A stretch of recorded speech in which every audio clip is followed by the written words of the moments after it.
One sudden move in the market and this can wipe out hours of your trading gains.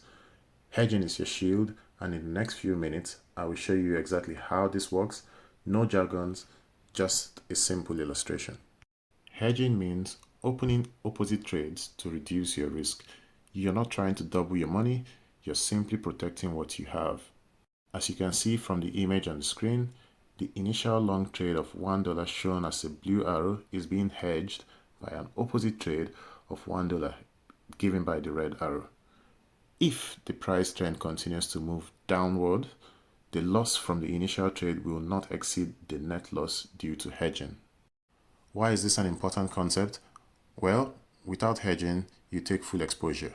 As you can see in the image here, the initial trade has a total loss given by the red box at the given price point.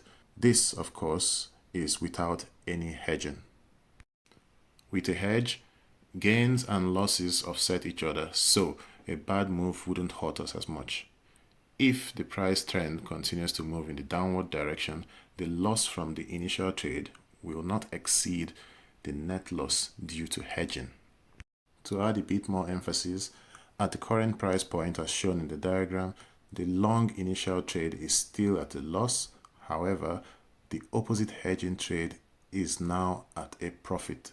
This is at the current price point. At this point, the maximum loss of the system, as you can see, is given by only the net loss. The key takeaway here is to think of hedging like insurance. If the trend direction is uncertain, hedging serves as a risk management. This will help you equalize your profit and your losses. This process is only great for short-term volatility. In any case, this strategy can be blended with other trading strategies to give better success rate. So that's hedging in a nutshell. Protect your capital, trade smarter.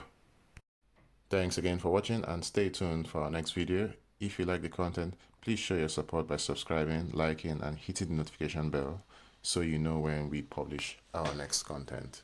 Thanks again.